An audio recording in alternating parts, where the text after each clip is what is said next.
Hey, North Dakota, Rob Port here from Plain Talk, the voice of North Dakota politics. And I'm Chad Oban. We want to hear from you. We're giving away $100 to one lucky listener who takes our new listener survey. It's quick, it's easy, and it'll take you less than 3 minutes to complete. Just head on over to plaintalksurvey.com by October 20th.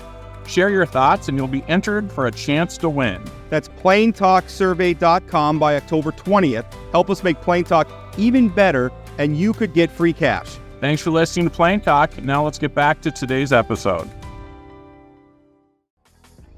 Love staying informed? Subscribe now and get unlimited access to local news, weather, and sports for just 99 cents a month for your first 3 months at inforum.news/join. Read every story, listen to every podcast, and download the apps that keep you informed and on the go 24 hours a day. So head to inforum.news/join right now to subscribe. What are you waiting for? Get 3 months of local news for just 99 cents a month at inforum.news/join. You're listening to Plain Talk, the voice of North Dakota politics. I'm your host, Rob Port. If I sound distracted, it's because I've been busy covering this story all morning.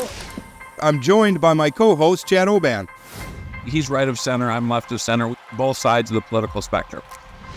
I think it's cathartic. I think it's a necessary and proper debate. I'm glad we're having it. And honestly, we have to do better. Okay, I don't know why I'm getting blamed for this, right?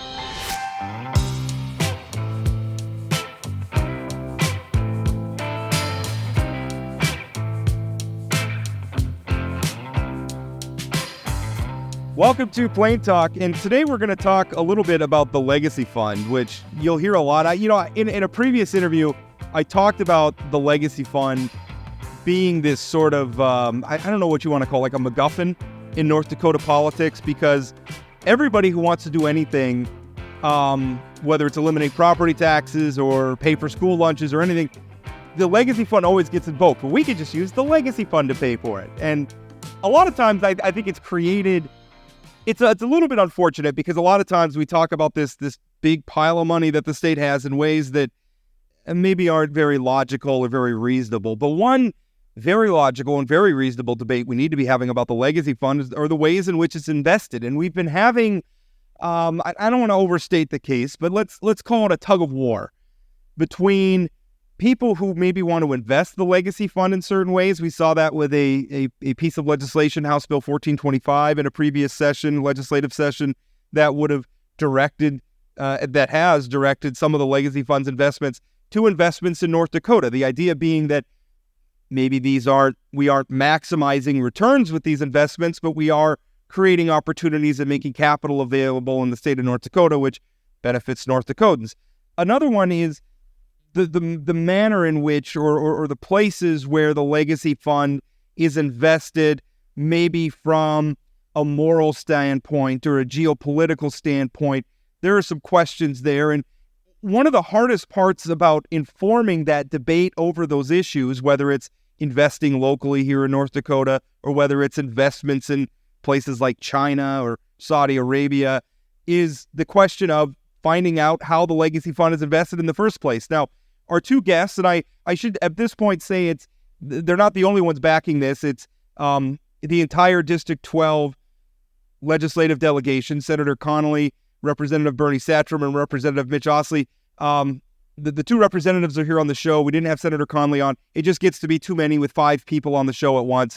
The logistics of that gets hard, and I think it's hard for you, the listener, to understand who's talking to who. But we have the two representatives on here to talk about it. They're touting what's called the Legacy Fund Transparency Act, which, and I'm reading this from their press release, would require the State Investment Board, which is responsible for overseeing the investments of the Legacy Fund, it would require them to publish every investment in the Legacy Fund on the SIB's website, or I'm sure they would accept publishing it somewhere else, but just making it available publicly in some way, I think, is the goal here. Representative Ostlie, Representative Satrom, first of all, thanks for your time and coming on and talking about this. And second of all, I guess we'll start with you, Representative Ostlie. Just tell me a little bit about the mechanics of this bill. What does it do? Is that pretty much a sum up where we're just requiring all the investments to be published? Is it really as simple as that? In my opinion, yes. And this really goes back 4 years You had referenced House Bill 1425. District 12 would come in with something similar to the prime sponsor, Mike Nathy, on this one. He was the prime sponsor on 1425. And it really, we really came into it with, we have these dollars, where are they being invested? And in our research at that time, we go, hey, let's invest more of this into North Dakota. So that was the focus behind that. And then while we were doing some of that research, we go, gosh, look where some of these dollars are invested. We were wanting to peel off a little bit of it to invest directly into North Dakota, which we are doing, by the way. And then we find out that at that time we were invested in Russian bonds. We were financing the Russian government. And we go, gosh, is this a good place where we should be investing dollars? And the answer we got was, well, they're invested into these commingled funds. It's really, really difficult to get the dollars out of there from a specific company or a bond.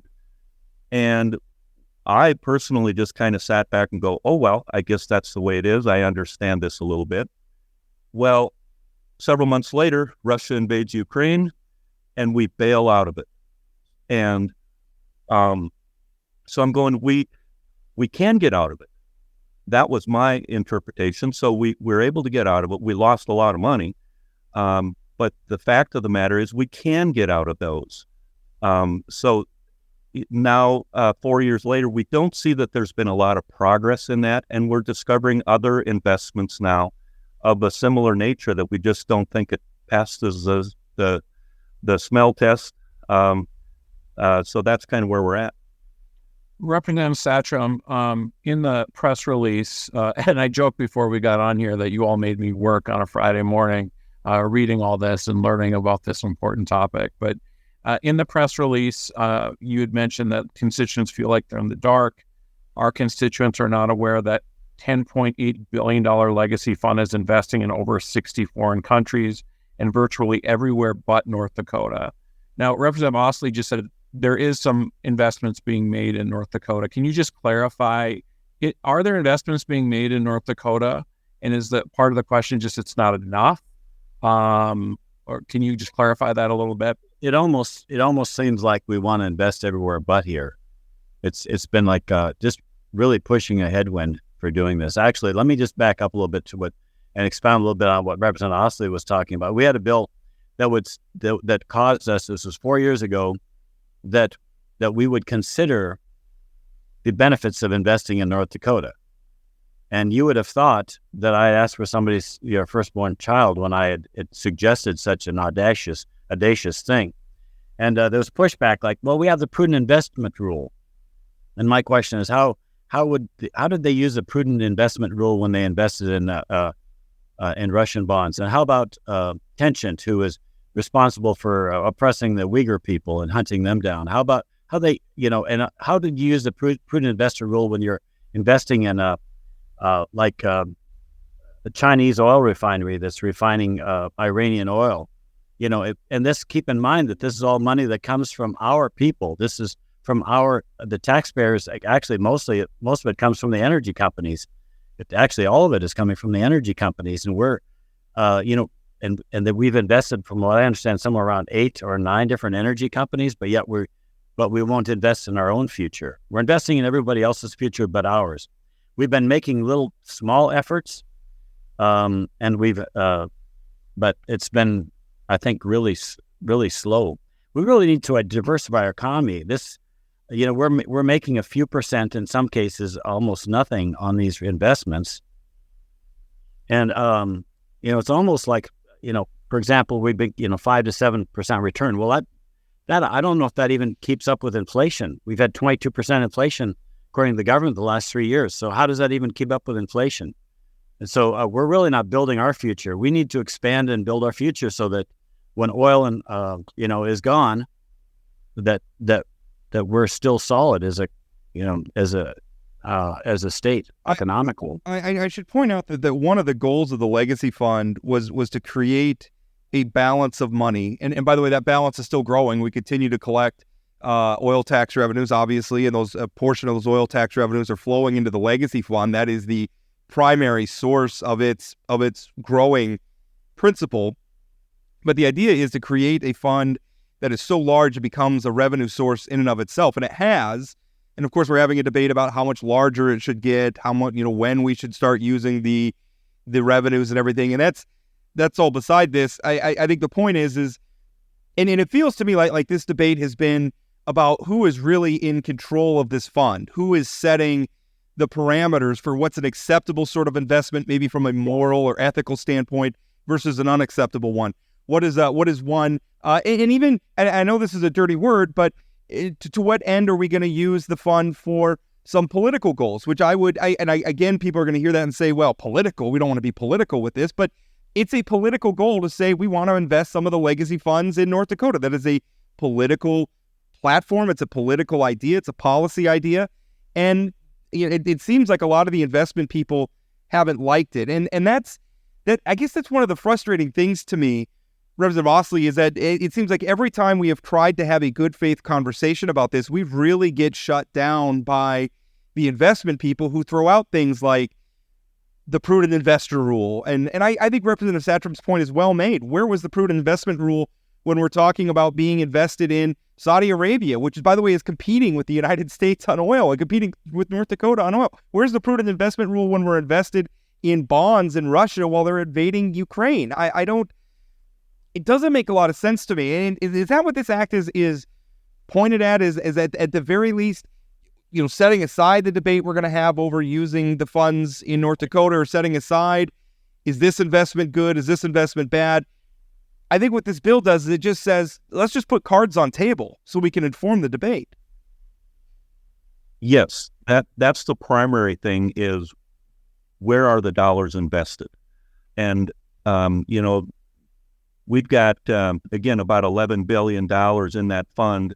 There are about $3 billion that are in what they call commingled funds, where we don't even own the underlying securities in that. And I saw that. You said that. I actually have an email here from Jan Murtha, who is the head of the RIO, and I'm reading in here, and this is a direct quote from an email to Senator Conley. It was from October 5th, and it says, the legacy fund does not directly own the underlying securities in the fund's portfolio. Explain, and you're saying, what does that mean? Yeah, this is Representative Satrom. Let me answer that. What that's talking about is basically derivatives. And derivatives are not really an investment in something. It's a bet that the company will do well. And the problem is, and this was Warren Buffett, who I think most of us would recognize is probably the best financial mind of our time. In 2002, he said that it's a weapon of mass destruction, and it's also a time bomb. And the problem is that it amplifies the market risk, and that's a big part of what caused the meltdown of 2008. And so, so this is, basically we're in a casino. We're just placing bets. And I can't tell my constituents that that's how we're investing their money. I think that's, we just need total transparencies. So how do you have, so basically what I'm hearing here is the legislature does want to tell the state investment board how to invest their resources, right? You don't want them in commingled funds. You want, so it's more than just transparency. It sounds to me, hearing you guys talk, that you want more of influence over what they're investing in. Are you concerned at all about the changing winds of the legislature, and if the legislature is sort of dictating investment policies from this independent board, and how that interacts with the legislature and who are supposed to have better experts in this field? This is Rep. Ostlie. I really don't.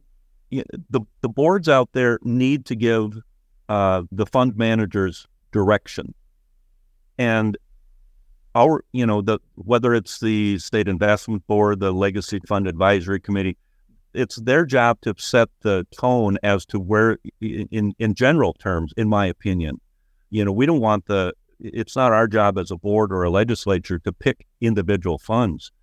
But with just scratching the surface on some of these things, again, 4 years after we discovered and got out of Russian bonds, we invested it. We've got dollars invested in a Canadian bank that just was fined $3 billion by the U.S. government for money laundering and engaging in drug and human trafficking. And these are just little snippets. And these are a few of them that we know. And then we got the $3 billion that we don't know really where they're at. So it's just it really comes down to transparency. And then again, with that Canadian bank, it's like, are we still in it? And are we going to, reward bad behavior by staying in that bank, even though the bank promises to do better in the future? I don't know. And again, that's just maybe a philosophical thing on my part. Let me add, if you don't mind, let me add one more little item. So I think we have one of the big problems and irritations I have is that I think that, just give you a little context, this fund was put under the control of the State Investment Board. The problem is that they're basically handling the retirement accounts. This is a totally different animal, and it has totally different, in my opinion, this should not be handled like a retirement account. This should be handled as a sovereign wealth fund, which it is. And I think one of the biggest problems we're having is that people just, these people show up with these suits that are very nice people. I'm sure they're great. And they just trust them. And they say, well, you just invested and you should bring us some money back and we're happy. Well, I think for most of us, that's not good enough. I think for the average person in North Dakota, that is not good enough. So how do we? I'm sorry, Chad, but no, I just want to follow up. I just want to understand a little bit the difference. In your press release about it's being treated like a pension fund. And I read that several times, trying to figure out sort of what that meant. Can you just elaborate a little bit more on what you mean by not treating this like a pension fund? Well, I think with a pension fund, first of all, you've got obligations right now every month. Every month they've got to come up with X amount of money to pay for the people that are on the retirement program. Whereas with this fund, and the problem with that is if there's a big market downturn like in 2008, that right, you're really chipping away at the capital, and you're really hurting yourself during those times.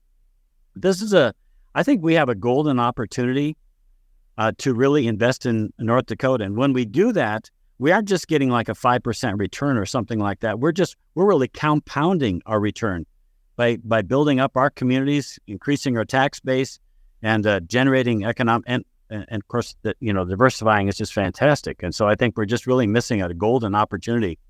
And I can see, like I say, it's a totally different animal. It should be treated differently. One thing, and I understand your point, because with a pension fund, it has obligations it needs to cover, and so the pressure is on maximizing returns. Sovereign wealth fund, maybe maximizing returns isn't number one. Maybe there's other priorities we have. But one thing that does concern me a little bit, how do you stop your guys' efforts? The Legacy Fund Transparency Act that you proposed is putting all the investments on the table. Let's see where the money is. And then hoping to inform a debate about, do we have the right priorities with these investments? How do we stop that process from turning into a political football where we have seen, and certainly the state of North Dakota has opposed, when other states, we saw diversement efforts to withdraw money from Wells Fargo because they were helping finance the Dakota Access Pipeline, or we've seen divestment efforts from, companies that supply Israel, or companies that are engaged in the manufacture of firearms, or we got to divest from fossil fuel companies. I mean, a lot of those are very politically driven issues. How do we stop your efforts from turning into that? Because I don't want that. Like, I don't want us to be directing our investments with the politics of the day. I don't think we do either, but I think that this has been just such a hands-off. It appears to me that this has been incredibly just hands-off, and I think we can do better. And it just seems crazy to me that we can invest everywhere else but North Dakota. We have no trouble in And the reality is, like, I think about 80 to 90% of the people in North Dakota want us to invest in North Dakota, even if it means an additional risk. I think, according to a poll some years ago. So I'm not expressing. I don't think we can have the extreme that you're talking about. Yeah, I'm not condoning that, but I think we can move a long ways towards a balance point. Well, what guardrails would exist to protect against that? Because I think the people at the RIO and the people probably at some of these investment firms and whatnot, I think they would argue that some of the things that you're fighting against are the guardrails against our investments being driven by the politics du jour or whatever's trending on Twitter at the moment. Yeah, and not disagreeing with that, but at the end of the day, the State Investment Board has the authority to do what they are currently doing. But the political thing, we get that every session all year long. I mean, right now we've been dealing with things with bills dealing with foreign companies buying North Dakota properties. We're dealing with it right now. So there's always going to be some of that political headwind, and that's why we get paid the big bucks in the legislature, I guess. That's the big bucks. So the State Investment Board, I mean, I was just looking at the membership. I mean, it's essentially the lieutenant governor, the treasurer, members of each of the Republican caucuses are part of that. Republican or governor appointees to that board. That it's clear there's some frustration from the two of you about transparency and where the investments have gone.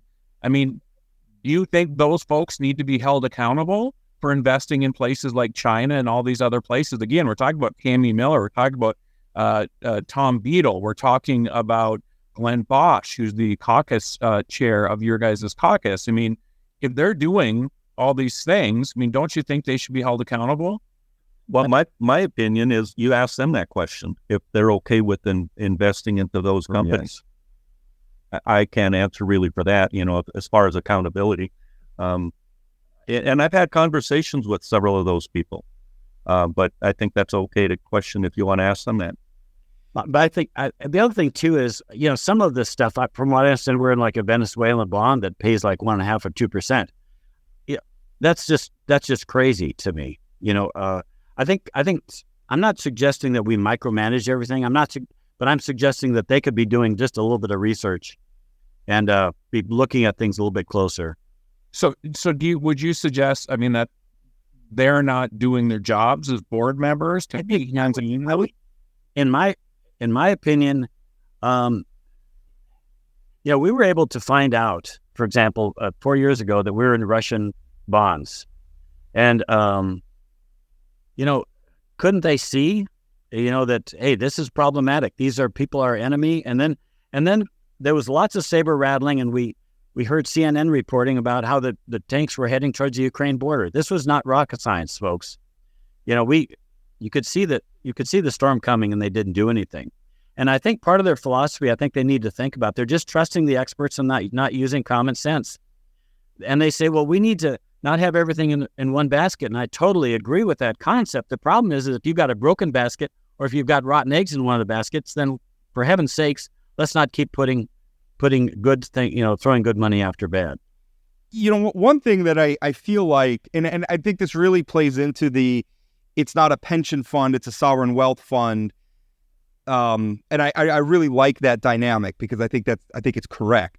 And one thing that bothers me is it seems like a lot of the philosophy that is the status quo at the legacy fund is boxing us in and preventing us from maybe doing some really innovative things with this, not just investing in North Dakota companies, which I like, but also using the legacy fund to maybe bond our own projects here in North Dakota and give ourselves very reasonable rates and cut out the middleman. We have this pot of money that we could use to build schools or, all sorts of very boring things, unsexy things like sewage treatment plants or water plants or flood protection or a lot of these other things where we're going into the private markets and we're financing it. And the reason why banks finance it is they take a cut, they profit. well, maybe if we're doing it for ourselves, we can save ourselves money because we can still have a return for the legacy fund, but it's going to be cheaper also to finance some of these projects. We build roads faster. We build infrastructure faster. I would really like to see something like that get off the ground, but I think that has to start with being transparent about what the legacy fund is and having a fundamental shift in the philosophy around it. Am I off base? Am I on Venus here while everybody else is on Earth? And let me throw out one more thing too here, is that aside from that, which I think should absolutely be looked at and what the dynamics are and the return, et cetera. But, we've been thinking about investing in North Dakota companies. How about investing in companies to come to North Dakota? And that could be potentially a game changer. I'm not suggesting we can throw, $1 billion or $10 or $11 billion into our economy at this point.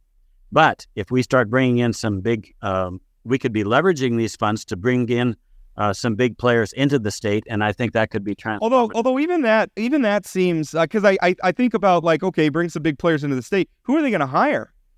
I would like to see some investment into bringing workers to our state to fill. I just saw an interview with, and I'm forgetting the state official, but she was on Forbes, and she was talking about how if we took every high school graduate and every college graduate and every person who is released from prison and every person who is on currently collecting unemployment in the state of North Dakota and gave them a job tomorrow, we would still have thousands of jobs left over. So, I think even that philosophy about bringing companies to our state, we need people. How do we get people here? Well, I think there's an easy answer to that is that's good paying jobs. And I think they'll be flooding in from places like Alabama and Nebraska and Texas or wherever. I think they'll come in here. That did happen during the oil boom. Yeah, and that will happen again. That's why we had 120,000 more people come to our state. You had mentioned something about some infrastructure things that we can do. We are doing an awful lot of those things with low interest loans through the Bank of North Dakota right now. We are doing a good chunk of that. And we don't do a very good job of advertising that and selling the good things that we are doing. I'm not saying we aren't doing a lot of really good things. But again, we got to kind of, let the people know that we are doing some of those things, but we can certainly do more. But there again, that's just the second part of this. The first part, 100%, I believe it's in transparency. And, when those of us who have our own investment accounts, for example, you meet with your advisor, and if they're doing a good job, they're going to ask you for your risk tolerance. And do you want to be in U.S. companies? Do you want to be in international? Do you want to be in socially responsible funds? And you got a lot of people that, you don't want to, you don't want to invest in tobacco companies or gambling companies or alcohol companies. And that's fine. That's what used to be. That's where I'm invested. That's that's my portfolio. It's recession proof. So, but that's what we need to be doing as the state investment board, to tell your fund managers where your risk tolerance is. And then if they say, don't do some of these things, and the fund manager chooses not to do it, something, there are a lot of fund managers out there. Just replace them. It's not that hard. So one of the things as we're coming up against it is we're having this conversation about sort of the treating it like a pension versus sovereign wealth. I keep coming back to my head to the same sort of thing. We have never as a state come to a consensus on what the point of the legacy fund is. Is it to invest in North Dakota projects now? Is it to save up as much money as possible to replace oil revenue moving forward?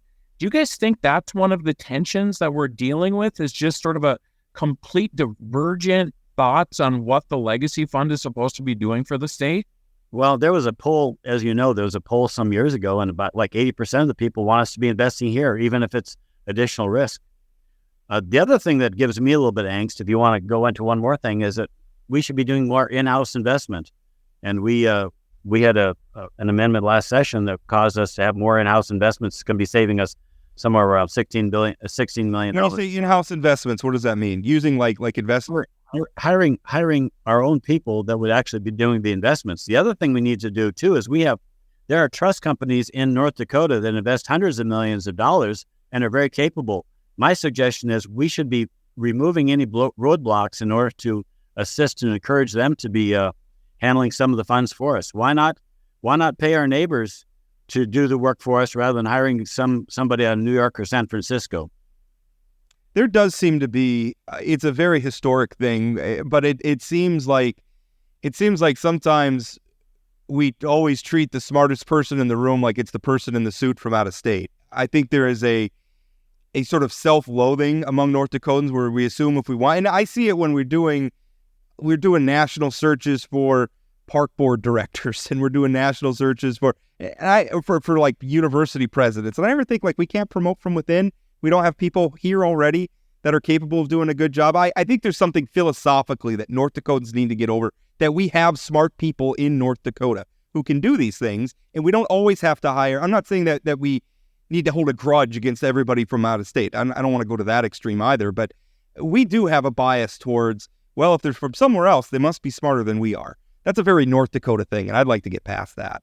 Also, one other problem I think too we have, Rob, is that we're afraid that maybe Minot might have something happen that's good for them, or some place might have something that happens good. Oh, those sort of the geographical competition, a jealousy thing, and the thing we need to keep in mind is that if something good is happening in Minot, that's not only good for Minot, that's good for the whole state. Well, it's good for the whole region. I mean, especially when you think of a place like a Minot or a Bismarck or a Grand Forks or a Fargo that's also serving a lot of other communities around them. So this is a very interesting debate. And is this figure right? When I was looking through a lot of the notes and the documents I had, is it about $3.1 billion? Because what's the legacy fund at now? Like 10 point something billion?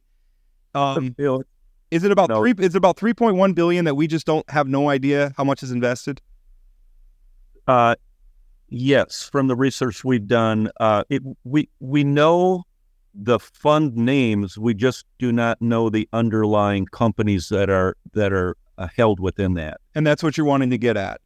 And then also how much money is in derivatives. I just would love to know what that is. Well, yeah.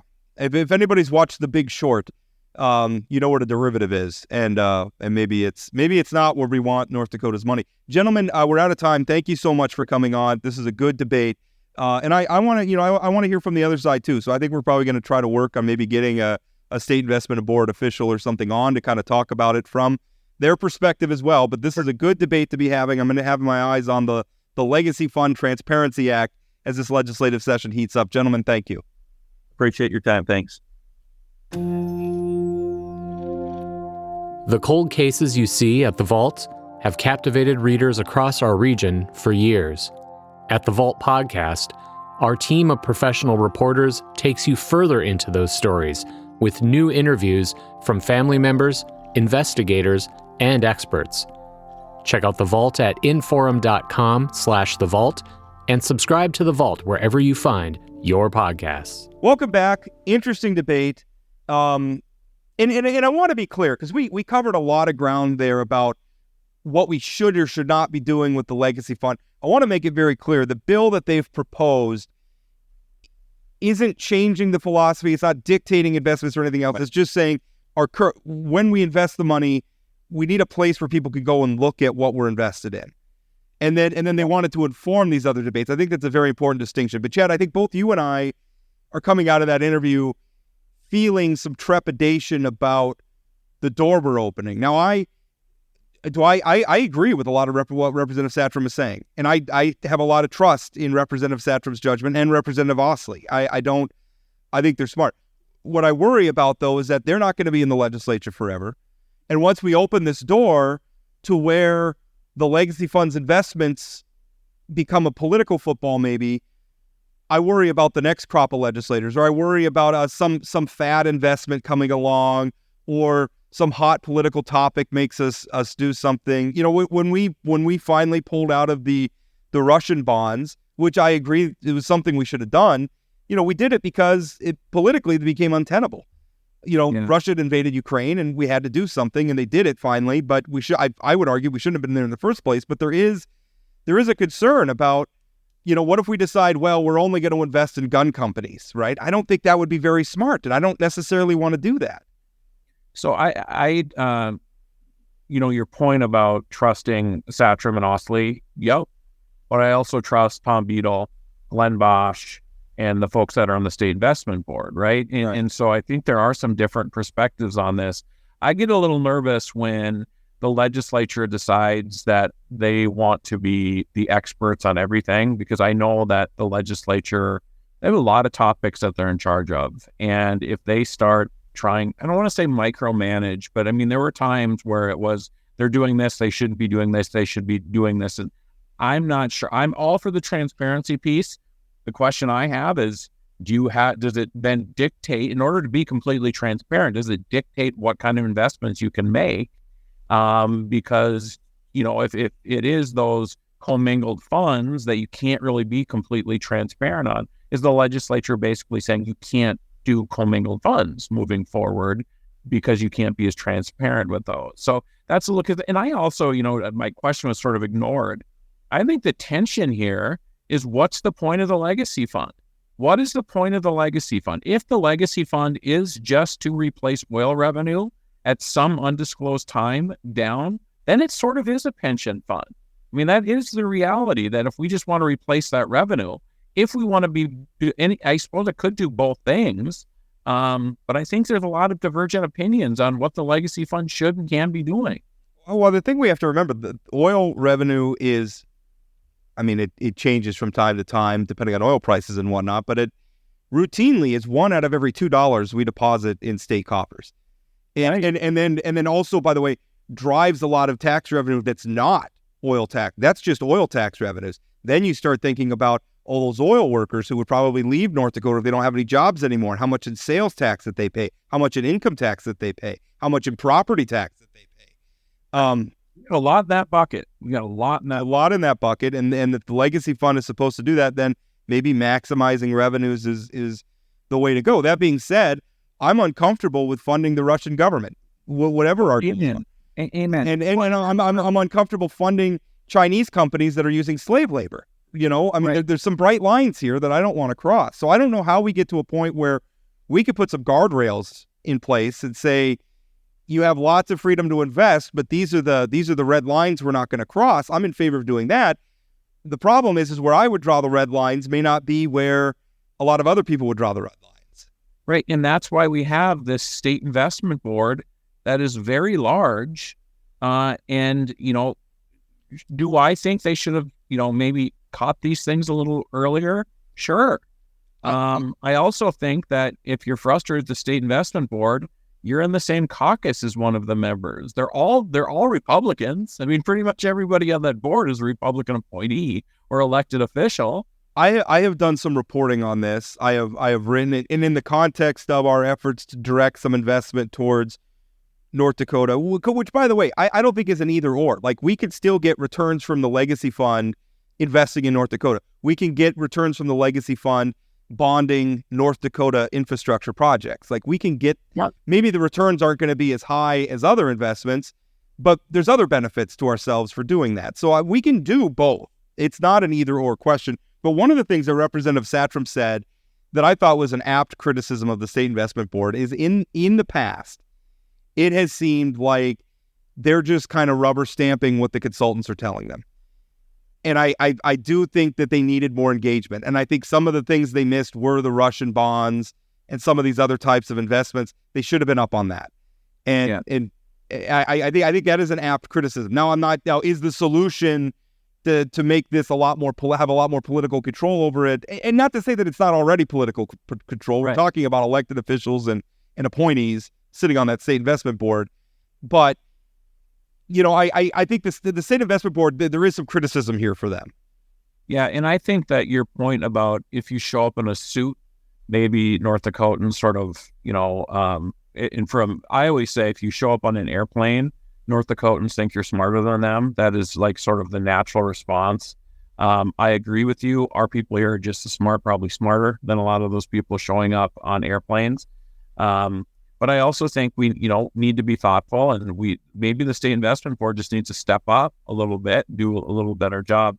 I'm also still confused. On one hand, Representative Ostlie said we are investing in North Dakota, and then Representative Satrom said we're virtually everywhere but North Dakota. I mean, maybe it's not enough, but I don't think it's fair to say we're not investing anything in North Dakota. 1425 has existed. They are doing some investments in North Dakota. I think I think maybe I don't want to speak for Representative Ostlie. How I perceived his comments were they really fought those North Dakota investments. They fought it. I mean, the investment people, and not some of the people on the board in the past, but some of the state workers that we have in the investment field, and then some of the investment management firms themselves fought that tooth and nail.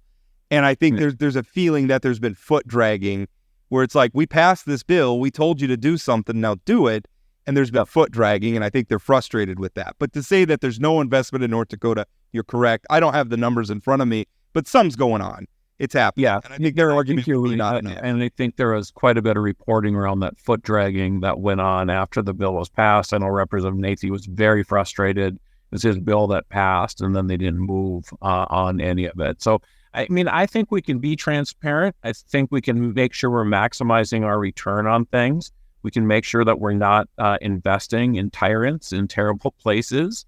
I think we can do all these things. Transparency is a big piece of that, right? But I don't want the legislature dictating every little investment that the state board is making. I would like, and I don't know, how it would be drafted, but it would be nice if to get the Legacy Fund Transparency Act, which is what they're pushing, maybe we also add some language to it that's a safeguard against politically driven investment.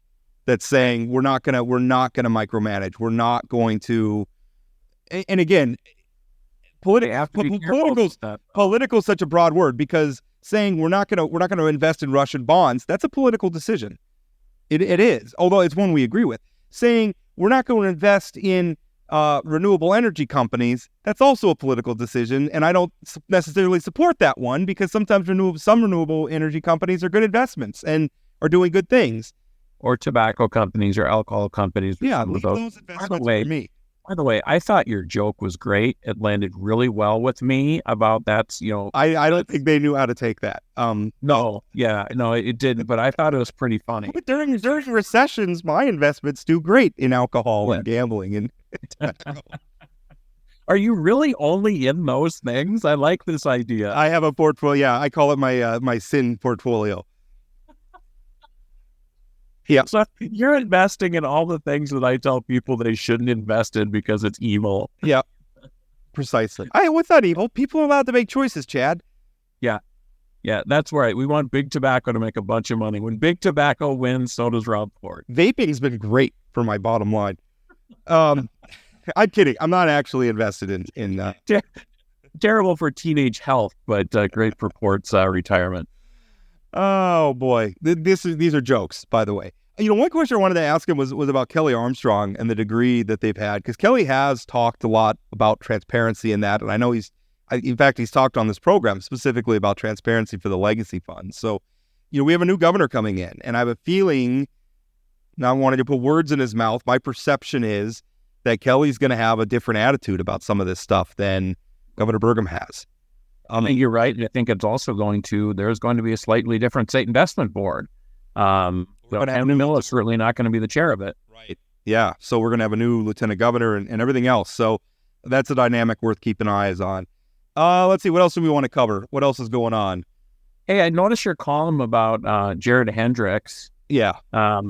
Essentially bragging about being there on January 6th and crossing the barrier. And I couldn't help but think about Jared Hendricks, being there, the fact that Daniel Johnston, who's a candidate in District 24, was there and his son has been arrested. Daniel Johnston obviously did not go into the Capitol as far as we know, but there seems to be like we might have a couple, 2, 3 folks that are very, very connected to what happened on January 6th serving the legislature. And that makes me feel a little queasy. Well, the reason why I have been really focused on District 10 and also on the Johnston arrest and everything are a couple of reasons. I mean, first of all, the fact that we have people running for elected office in North Dakota who are involved in what I consider to be a disgraceful episode in American politics is important for voters to know.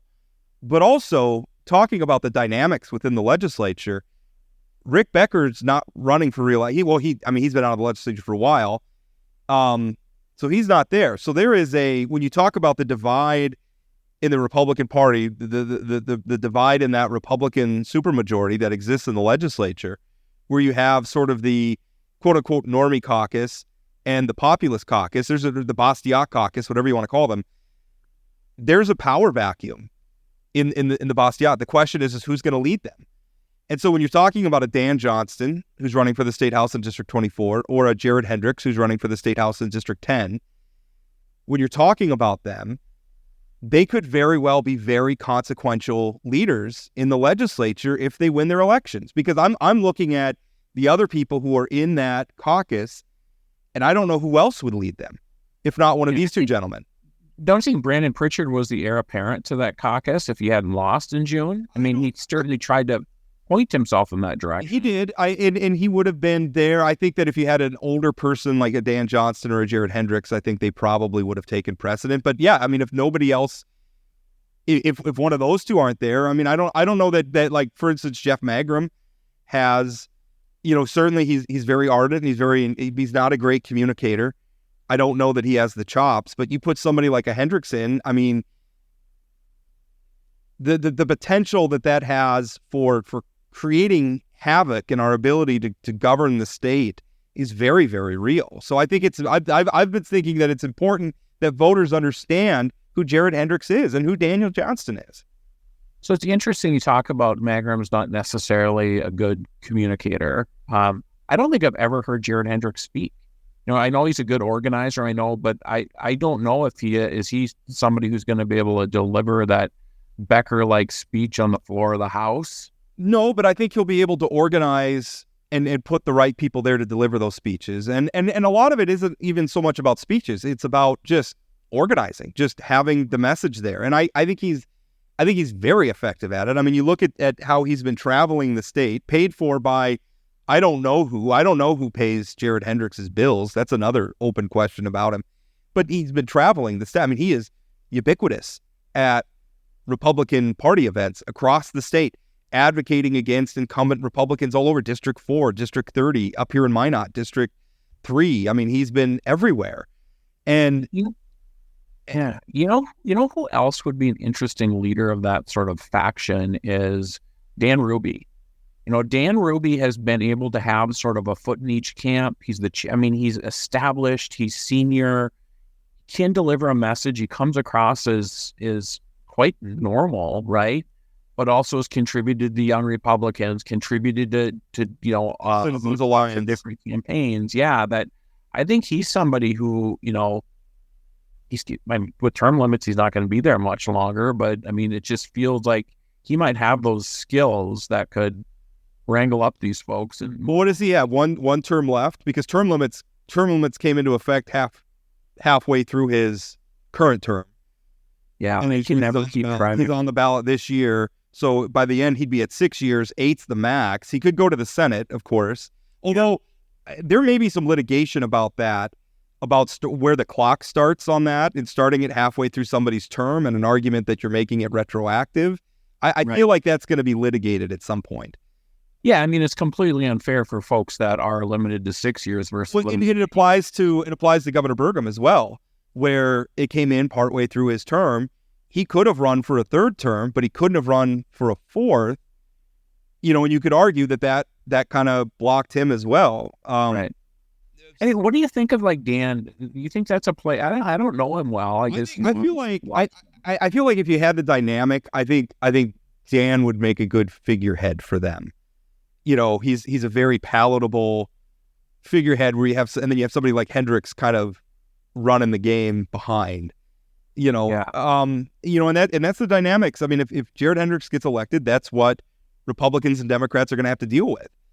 And it's going to be, it's going to be a spectacle. I mean, a lot of the stuff that you're seeing, and this is another reason why it's important. When you look at what's happened in the House of Representatives at the national level, where you have sort of a Matt Gaetz figure. Now, do I think that Jared Hendricks is going to be as visible and outspoken as Matt Gaetz? No, he's got a different rhetorical style. But is it going to be sowing chaos and creating problems where just nothing can be taken for granted? Yeah. Yeah, but I don't know if he'll be, who's to say he won't be that visible? I mean, 80 days is a long time where reporters are looking for a lot of stuff to cover. and often maybe he comes out of his shell. He's been very for something easy. Yeah, he's governor, and he's going to make things easy for them because, he's going to create some stories. Oh yes, and he's been behind the scenes to this point. I mean, people like you and I who follow very closely, and probably a lot of our audience who are very engaged, they know who he is. But, North Dakota is going to get an introduction to somebody here. And again, why it's important, District 10 might be the most important legislative race in the state, frankly. I think 10 and 46. 10 and 46. Although Jim Casper's been there for a long time, that wouldn't be too much. He's a known entity. Yeah, but I still think if you're a traditional Republican and you're a traditional Republican in the legislature, it's easier for you to govern with two Democrats rather than Jim Casper and Jared Hendricks. Yeah. I mean, it's going to be a lot easier to get focused on the things you want to focus on: property tax relief, funding education, having a real debate around what does school choice look like. Like some of these big issues. It's going to be more difficult if you're, again, figuring out how to lock up librarians and, talking about where kids use the bathroom. I just switching gears. I agree with that 100%. The one thing I would say is that Jim Casper is almost 80 years old. And I just don't see him again. I mean, if he's in, he could very well be a figurehead for it. But I really think that this next generation of like a Dan Johnston or a Jared Hendricks, I think those are the races to watch.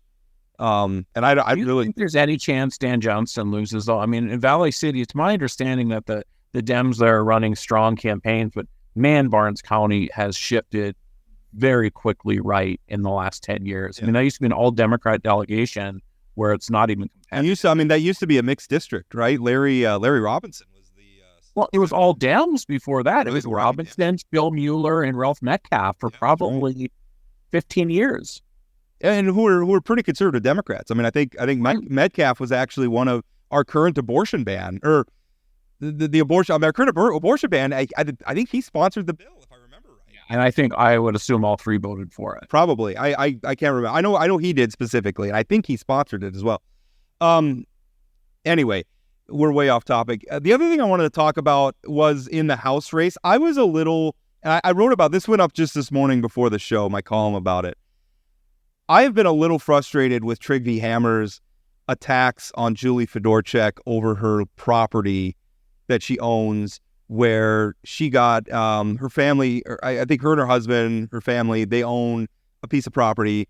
They got a $22,000 contract from Summit Carbon Pipeline because they want to build a well there. And then if they end up building the well to sequester carbon, they would get like ongoing, I don't know what you call them, royalty payments, I suppose. Hammer, and this is his quote, this is what he said. He says, "We're supposed to believe that it's just a happy accident, that it's going in the ground out there where she and her husband bought that land when she was involved in politics during the time when this was all coming together and could have had information." And the thing I have about that is, and I really like Trygve, and I think probably my criticism is coming kind of from a place of disappointment in him, because if you look at the timeline, her and her family bought that property in 2012. She was appointed to the PSC in 2013 when Kevin Cramer vacated his seat when he got elected to the House of Representatives. Summit Carbon Pipeline, like Summit Carbon Solutions, the company that's building that project, didn't exist until 2020. So to believe what Trygve Hammer is saying, we'd have to believe that Julie Fedorchak knew in 2012 that Kevin Cramer was going to be elected to the House of Representatives, and that she was going to be appointed to replace him on the seat, and that the PSC would be presiding over a pipeline that would be built by a company that would exist 8 years in the future. I am all for holding people responsible and ferreting out conflicts of interest and making sure people know about it. And oh, by the way, Julie Fedorchak has recused herself. There's somebody else sitting in her place on the Public Service Commission when issues related to Summit come up because of this contract. To me, it was really disappointing. I thought Trygve's run a great campaign, but that seemed almost kind of Trumpian, where we're just exaggerating something, and I don't like that. I didn't like that at all. The first person to make that claim was Becker. Rick Becker. During the Republican primary, yeah. Yeah, I would say that if Julie had the ability to see into the future, she ought to be running the state investment board.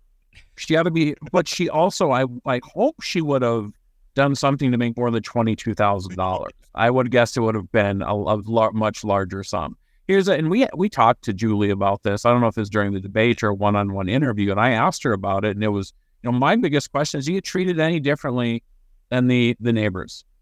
And if you got the same amount of money as your neighbors, and the same sort of deal as your neighbors, we live in a small state. I mean, people are going to own things. There's going to be, I'm not concerned about Julie Fedorchak. I'm more concerned about Jason Doctor buying a building because he knew that the state was going to lease it, right? I mean, it feels like a much bigger thing. I mean, if anything, I look at the way Julie Fedorchak handled it, and it's like, we should be holding it up. Like, this is what you do, right? And again, if you can prove to me, come along, show me the other contracts. If somebody else like, well, I had the same sort of contract and I only got $5,000. She got 4 times more or something. Okay, well, now maybe we've got an issue.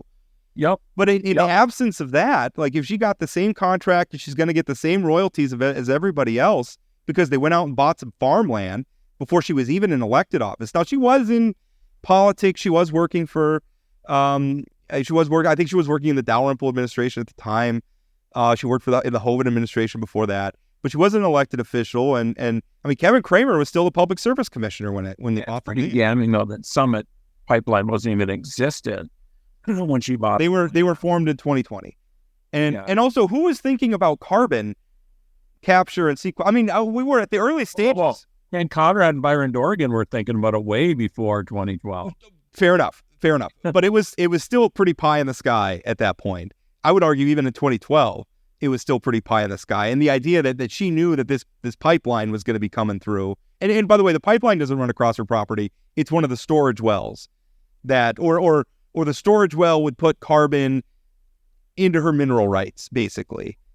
I feel like I'm doing a disservice by not giving a shout out to Brad Crabtree's work on carbon capture back in the early aughts. So some people were working on this. That's true. And Governor Hoven deserves credit. Right. Then governor, then senator. I mean, there's a lot of people who is bipartisan. You're right. It's been a long road, and carbon capture is a great thing. It's been disappointing to see, and I feel like what Trigby's doing is he's looking out. He understands there's some property owners who feel not unjustifiably abused a little bit by that process, and I get it, and I don't begrudge them that. It has been frustrating, though, to try to play on that into a political attack. I thought that was unfortunate for Trigby. Trigby's better than that, and I think he knows that, and he's a great candidate. I think he's gonna run again, and that is something. I had a very long conversation with a statewide elected Republican who was asking me, they saw something I wrote about, sort of the storyline over the next couple of years. And I've said this, I've written in a column, I've said it here on the podcast. I actually said it during a reader board meeting at the forum where they called me in to talk to their reader board, which I always enjoy. And I've said it several times. I think one of the most interesting stories over the next 3-4 election cycles is going to be that I feel like Republicans have kind of hit their high watermark in North Dakota. And I think we're going to see the Democrat stock on the rise. He was asking me, do you really believe that? And I think, yes, I really do. Rob, the Senate is 43-4. I can't imagine the Republicans can go higher than that, can they? No, but I mean, they're talking about like maintaining the status quo more than... Okay. And it's just, I think there's going to come a point where people are going to say, even if I don't really like Democrats that much, these Republicans need to be worried a little bit. I still worry with how much all of our local elections are nationalized, that there's still a lot of people who are going, I mean, we've talked about it. There's far fewer crossover voters. If you're voting for Donald Trump at the top of the ticket, you're likely voting for every other Republican and vice versa. So I think we'd have to have a pretty big cultural shift, again, back to a state where people are willing to look at voting for both parties. But as long as things are so nationalized and so polarized, I don't know. I mean, I've been hearing about this pendulum swinging back towards Democrats for all of my adult life, Rob. Yeah, that's true. I do think the time's here, and partly because of what's happening nationally, where we are seeing a realignment. It's going to be, and I don't know, and a lot of times North Dakota, I think when it comes to trends like this, you see them show up in other states before they show up in North Dakota. But I think we're close to it. I think we're a couple cycles away from it beginning to happen. And part of I'm going to be very interested in Donald Trump's vote total in North Dakota. He's going to win. Don't get me wrong. But does he underperform other statewide Republicans, or is he going to be the leader? I don't know. I'm going to be watching. Yeah, I mean, the question I have is we're not seeing anything around the country in terms of state polling to indicate that Trump is underperforming other Republicans. I mean, you have Kamala Harris out on the stump with the support of Dick Cheney, Liz Cheney, half of the Trump administration from last time, and still it doesn't seem to be moving people. Yeah, well, I'm going to be watching that though, but I am going to be. I mean, the thing is we don't know until we know. So I'm going to be watching that vote total, and I'm going to be watching Senator Kramer's vote total. Can Katrina Christensen get within? Is his margin of victory going to be? He's going to win. That's my prediction, which I know the Christensen people don't want to hear, but I think he's going to win. But is his margin of victory going to be in the single digits? And if it is, I feel like that's a stepping stone for Democrats. That's an indication that maybe the tide could, the very early tip of the needle inkling that we could. On Wednesday, you said she hits 40, and now you're saying single digit? Maybe. You think it could be a 55-45 race? Maybe not that, but I mean, what if his margin's like 8-9, 7-8-9? Yeah, maybe. But 55-45 is 10. Yeah. Yeah. So you think it could be 7-8-9? So you think it could be like a 53-47 race? Maybe. Oh wow. Yeah. It's hot take here at the end of the podcast, but yeah, I'm curious. I'm curious to see how it's going to be. And some of these. I look and there's not. I mean, to me, I feel like you know something that I don't know. I don't know something that you don't know. Okay.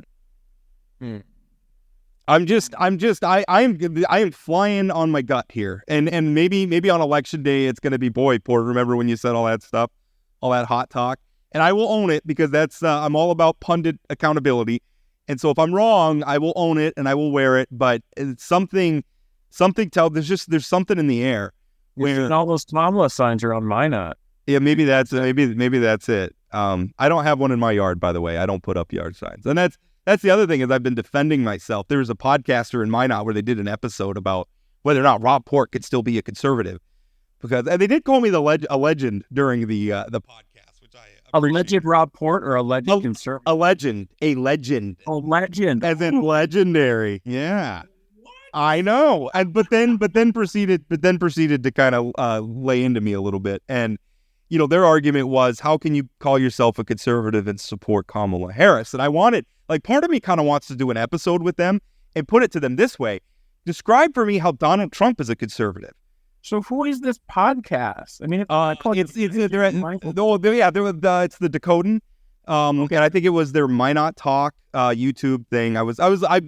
It popped up in my Google alerts. I didn't know that they had done this. And then I watched some of it. And then I sent them an email because they were trying to figure out whether or not the term limits amendment applied to the governor. So I sent them an email. And anyway, I mean, it's not. And listen, I understand. They don't like it. They're scratching their head. How is this guy who's, says he's a conservative voting for Kamala Harris? And I kind of want to tell them, I don't think there's a conservative on the ballot.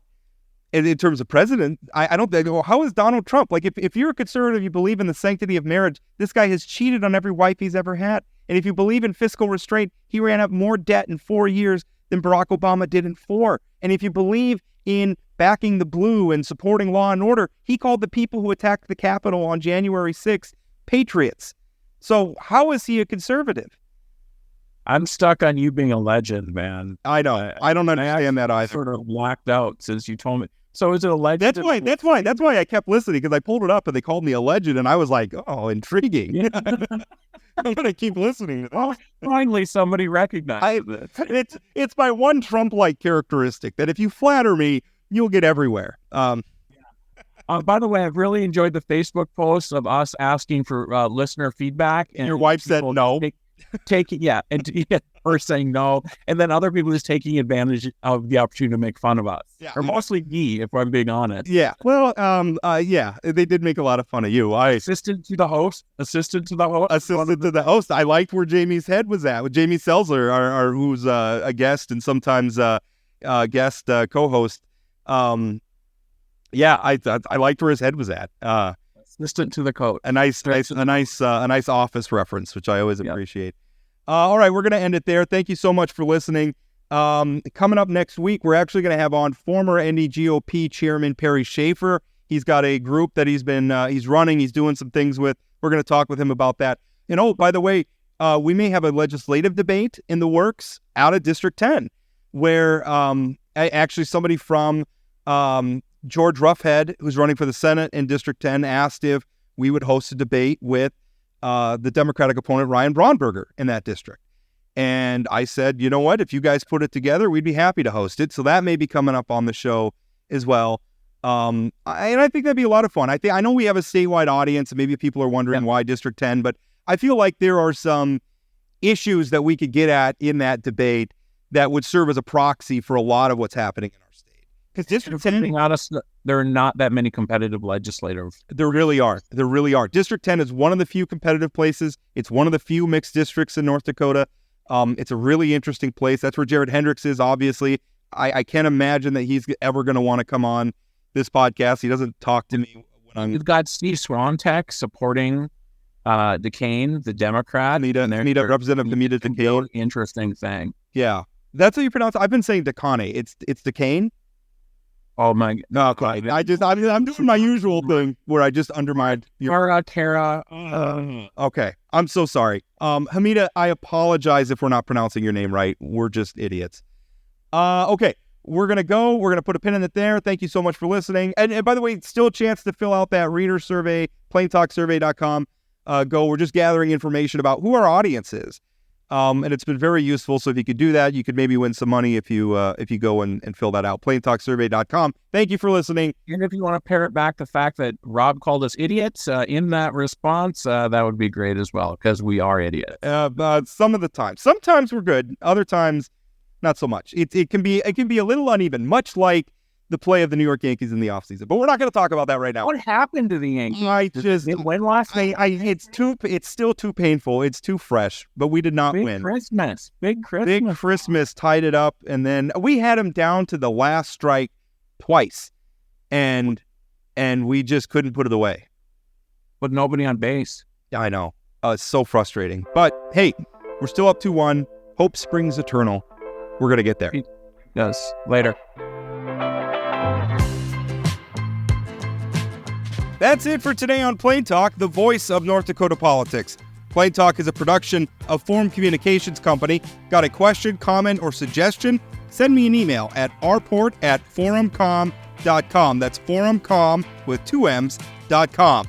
If you haven't subscribed to Plain Talk yet, you can find us on YouTube or your favorite podcast platform like Spotify or Apple Podcasts. For those of you who are already hooked, give us a rating or review. And don't forget to share or tell a friend.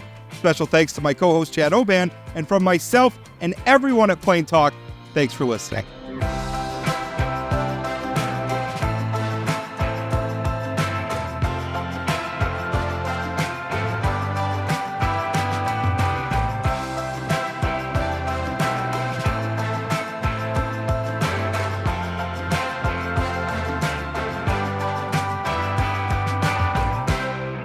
You all made me work on a Friday morning.